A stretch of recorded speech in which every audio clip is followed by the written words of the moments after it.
Hi, I'm Ebony, these are my bookshelves, and welcome back to my channel.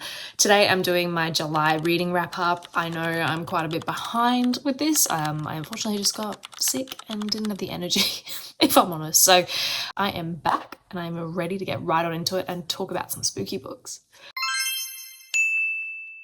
I had a pretty consistent reading month. In July, I read 6 books. I was pretty happy with this. I read some on Kindle Unlimited and I read some physically, so it was a good even split, basically. It was one of those like real highs and lows of a month for me, so I had some great books. I found only my second 5-star of the whole year, but I also had probably the worst book I've ever read, ever. In this list, unfortunately. So I'm going to talk about all of them. I was on Kindle Unlimited and I was like, hey, I'm paying for this subscription. I might as well make the most of it. And I stumbled across Loreth Ann White and I read 3 of her books back to back. I was absolutely obsessed. I still am. I just can't wait to read more. She was a saving grace in this month. She got the ball rolling for me. They're so addictive. They're so fast paced and twists that they still make sense. They might get you, and they got me a few times. Like, I really enjoyed it, but they make sense within the story. They're not just there to make people look good, to make the author look clever. That's my main problem with twists, which I'll get to later, don't you worry. First one I read by her is called The Unquiet Bones. I went in relatively blind. I suggest that with most of her novels, to be honest. They're so fun. It was great because it had that mystery, a murder mystery, but a nice police procedural element to it, but it still got that great fast-paced domestic feeling to it. It starts off straight into the action when you have excavators on site and they're ripping up like the ground near a chapel. And when they're doing this, they uncover bones. They find a foot that is in like a platform boot. And they stop immediately, call the police, and it quickly reopens a nearly 50-year-old cold case. And so we're introduced to our main detective, Jane Monroe, I think her name is. She's pregnant and she's even more attuned to these situations because recently her partner has gone missing and she has no closure to that. She's pregnant with his baby. He doesn't even know. And so she's really attuned to missing persons cases. And she's been put in the cold case department to kind of help her in this time. And it ends up, her first case being this huge fiasco of these bones being found underneath the chapel. And then on the other side of it, as she starts to uncover details about the case, it's connected to this group of friends once dubbed the Shoreview Six, now all, 50s, 60s, and they're really affluent, very rich. They all are very high in society in their respected jobs. And so I loved that aspect of it because you got all those rich people trying to keep their secrets close to home and protected because they don't want to lose their lives and what they've created. So you never know exactly what happened. It's pieced together so well. It's a really good pace as well. Like this with all of hers, you do need to just maybe be mindful of any triggers you might have. There was some heavy stuff in them. Not that it's explicit necessarily, but this is, this one especially. Feel free to skip this trigger warning segment if you're not someone who likes trigger warnings, because I know I personally don't, but I will put these in for people who do. I would say be mindful of child abuse, domestic abuse, sexual abuse, incest, those sorts of things. There's quite a heavy theme surrounding this mystery of this poor teenage girl.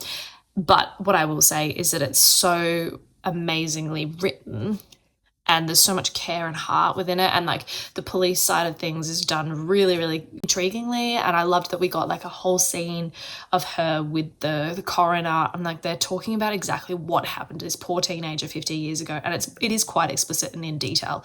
So just be mindful of that. There was also this journalist character in it who drives you nuts because she's kind of ruining the investigation early on because she wants her big break as well. I thought it was great. I gave it, I think, 4.25 stars. It was over 4 stars for me, but wasn't quite that 4.5 level. Because I was on a roll with her books, I decided to pick up Beneath Devil's Bridge. And again, this one is one I would say be mindful of those triggers again. Very similar. You've got domestic abuse, child abuse, bullying. There's a lot of stuff in this. This one is a true crime podcaster. Her name's Trinity. She's looking for her breakthrough episode or case to get her name out there. So she finds a perfect person. His name is Clayton. 2 decades ago, he was convicted of the brutal murder of his teenage student, and he's never talked about it. He's never said why he did it, anything. Until in these series of interviews she has with him, he just lands little nuggets of information and cracks open the case again when he says, I'm an innocent man, I did not murder her. That's the first time he's ever said this. And so we've got like the retired cop who handled the case at the time. She doesn't want anything to do with it. It kind of ruined her career back then. So we've got those 2 point of views. We've got the current time with the podcaster and all the people who were around that time when this teenage student was murdered, now grown up or older. And then we got the past point of view during the police procedure. We've got that again. And the high school element and all the friend groups and all of that as well, of what happened to this poor girl. That's all you need to know. It's kind of got a similar flair to it, you know. You've got the police procedural element, you've got teenagers, you've got family dynamics, secrets, all of that. You just don't have the rich people. I really enjoyed this. Yeah, I thought it had, there's a lot of sadness as well. I don't know, this had a really great message about bullying and the effects it can have on so many people's lives, including families and parents and the bully, the victim, all of it. Ending was great. There's not much more I can really tell you about it. It's very similar paced, very easy to read it in a day.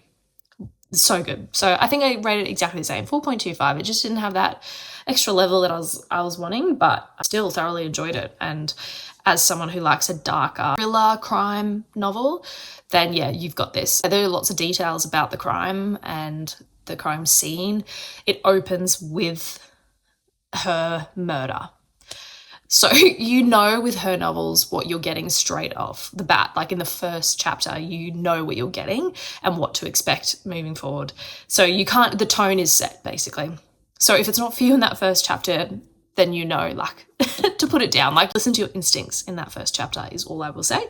But if you keep going and sounds like your kind of thing, I'd love to know your thoughts, because yeah, this one, all of her books are just, chef's kiss. And I have one more that I read by her in July, and that was In the Deep. And this one surprised me. I am not really like a domestic thriller girly, but I gave this 4.5 stars. I probably could have given it 5 stars if I'm honest. Sometimes I'm harsh, I'm stingy with my 5 stars, but I gave this one 4.5. I thought the pacing was excellent. You're on the edge of your seat. It's quick. You've got juicy stuff going on. The tagline of this, I've got to read it to you because like this will hook you straight away. It is, I hope you don't find him, and if you do, I hope he's dead and that he suffered. That's like the tagline on the book. And I think it's perfect. It really does sum up the book. This is following Ellie, this story. She meets Martin. He's in real estate. He's this rich guy, but he kind of brings her back to life. She's had a divorce. Her young child recently died. An accidental drowning. Like, it's awful stuff that she's had. And her life has just been meaningless is how she felt. And she meets Martin one night and then nothing is ever the same. She goes on adventures. She gets flown around the world, you know, and he's wanting to open like a resort style like thing in Australia in a coastal town.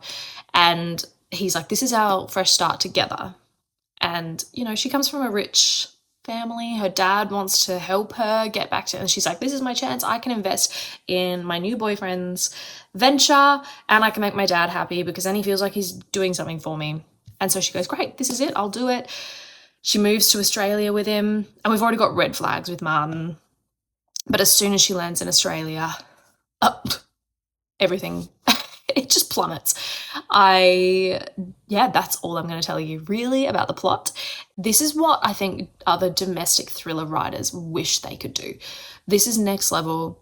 It's, you know, she still makes stupid decisions because they all do in these sorts of novels, but I never got the feeling she was just stupid and thick like I do with others, where I'm like, you're just making the women thick for no reason. Whereas this, it was touching on heavy domestic violence situations. And so you empathize with her and you can see why she makes some of the decisions she does. But she's also fighting for herself this whole time and piecing together whatever she thinks is going on with Martin. I really enjoyed being Australian. I loved that we got Canada and Australia in the mix. It can be a bit jarring when you've got an author that's not Australian writing about Australia. Like, it can feel a little bit cheesy, but I sat into it really well. And I think Laura, she did a great job with like some of the dialect and the creatures and the animals and the descriptions are so vivid of this coastal area. And I was very true to what Australia is like. And so I really enjoyed that. I thought that was nice and a little bit of it hooked me in a little bit more maybe. But you've got, Canada and Australia. So the two very different landscapes for sure. In similar vein to the previous novels, this has that you start right in it. You're starting in the court case because Martin was found murdered. And we've got like Loza, is her name? Loza, the detective who was looking after the case with Ellie and Martin. And she had doubts from the start. She's like, this is like a couple that shouldn't have been together. There's a twisted psychological battle between them. And of course it was going to result in Martin being dead. Loza is always battling with like, can I trust Ellie? Anything she says, like, is she actually telling me the truth? And so again, you've got that really good police procedural element to this alongside this heavy domestic violence situation. And you've got, those past point of views, you've got all the like little things and red flags and hints and clues spattered throughout the novel. So there's so much fun in trying to dissect what you think is going to happen. And I didn't see the twist coming.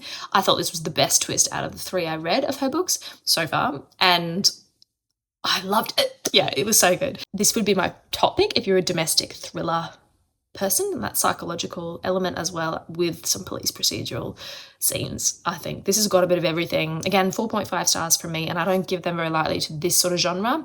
So yes, highly recommend this book.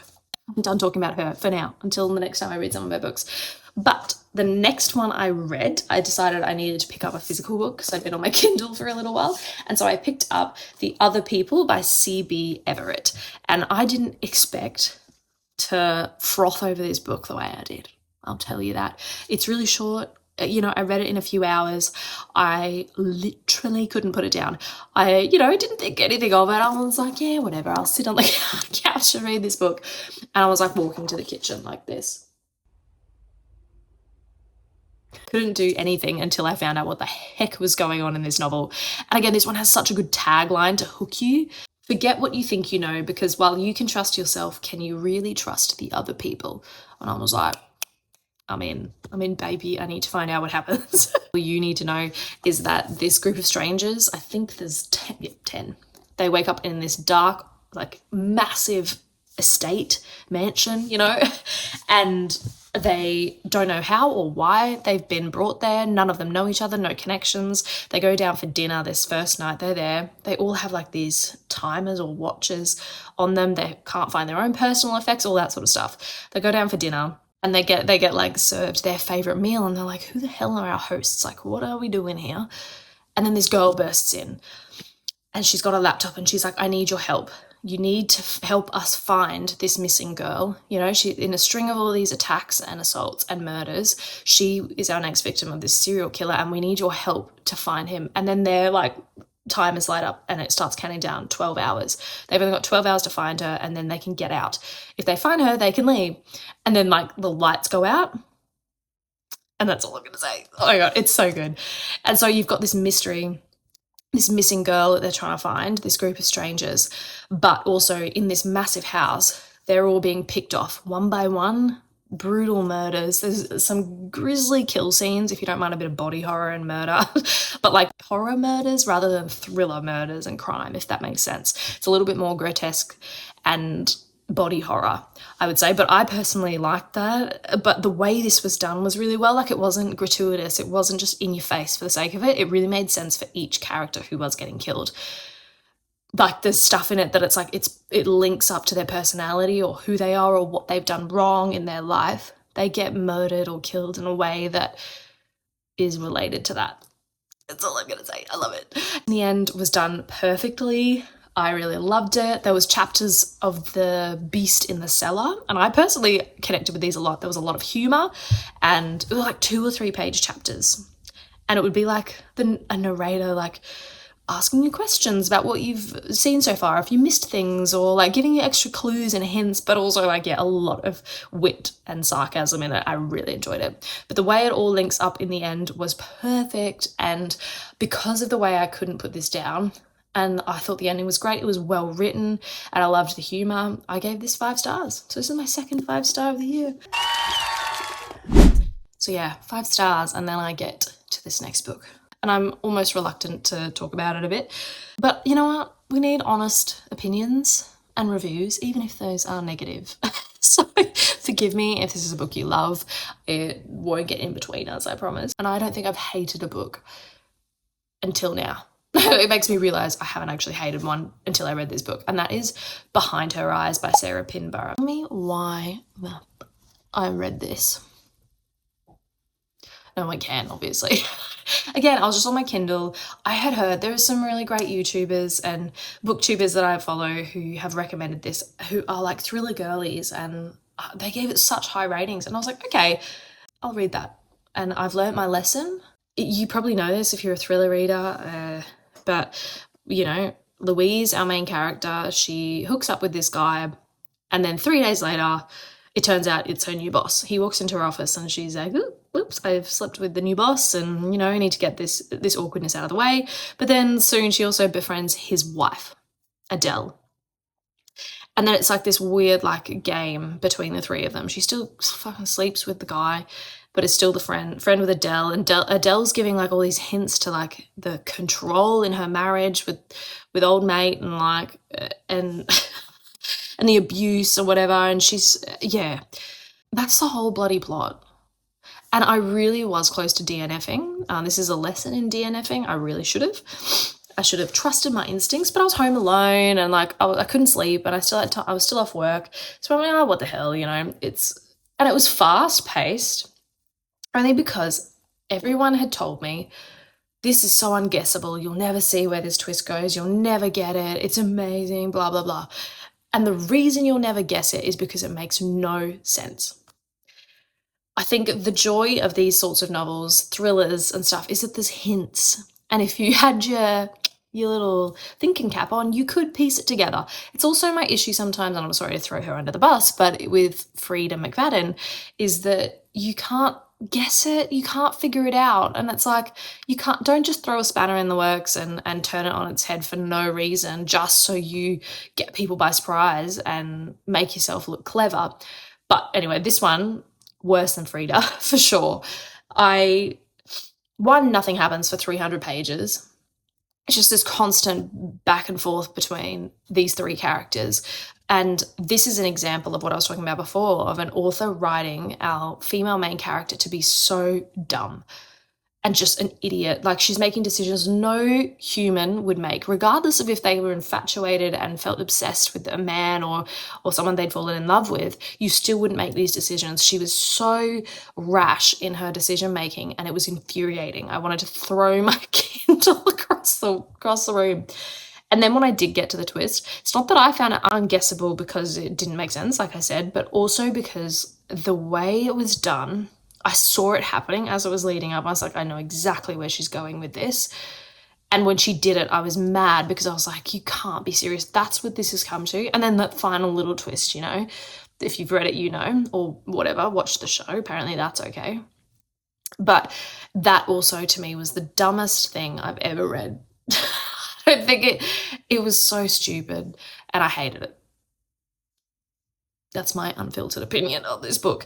I unfortunately have a book by her that I had bought years ago, and I should have read that one first. I've got it physically, so I'm like, do I read this? Because I don't trust Sarah anymore. After I read this book, I don't think I trust her.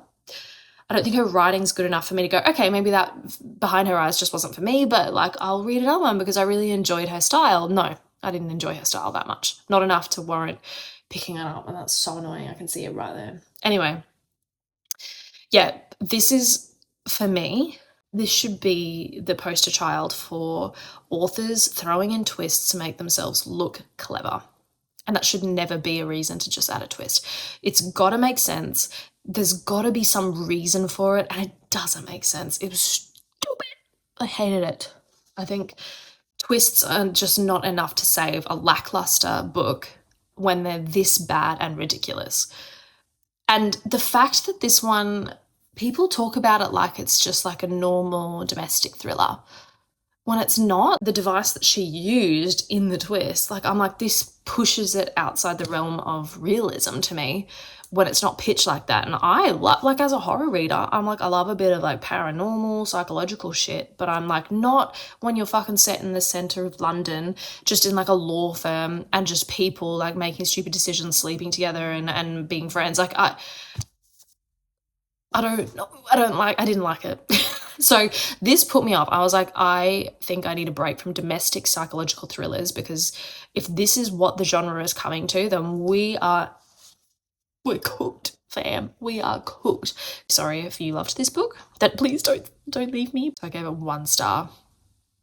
And thank God I read it on Kindle Unlimited and didn't pay for it. Okay, to move on from negativity, this was just a mediocre book. This was like a straight down the middle, like, it was okay. I had an okay time reading it. And that was The Graveyard of Lost Children by Katrina Monroe. I really loved this cover.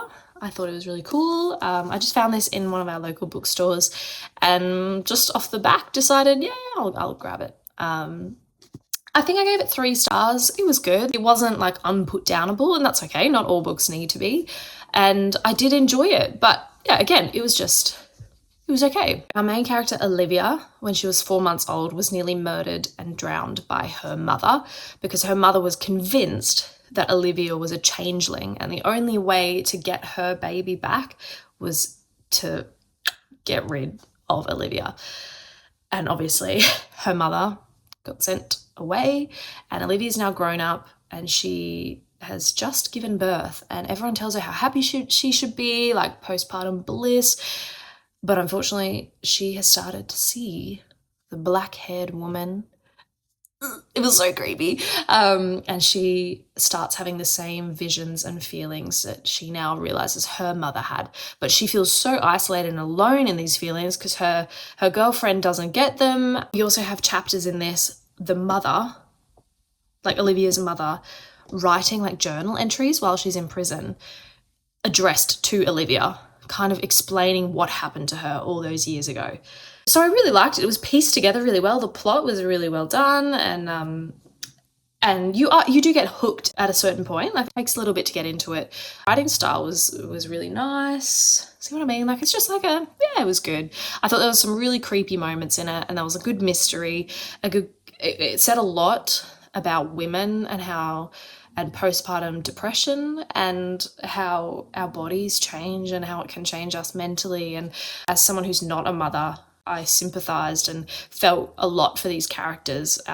Great representation. Like, there was a lot going for this book. It just didn't wow me. That's okay. And there wasn't, there was no big twist, nothing crazy. And that I actually enjoyed that. I needed that. I just needed a plot that made sense and was kind of, the tone was set from the first chapter, so you knew kind of what you were getting. Still like that domestic element between like the couple, these mums who had just had the baby, and Olivia feeling really alone in what she was doing, and she was seeing herself changing, and her seeing this like this long black-haired woman, and like there was the visions of the well that she was, almost thrown down. And so it's, a journey for sure, this book. And so if that sounds like your kind of thing, then I would pick it up. And it's got that horror element, it's quite creepy. And that was probably my favourite bit about it. So yeah, a lot going for this book. It just wasn't for me. It wasn't a wow one, but 3 stars.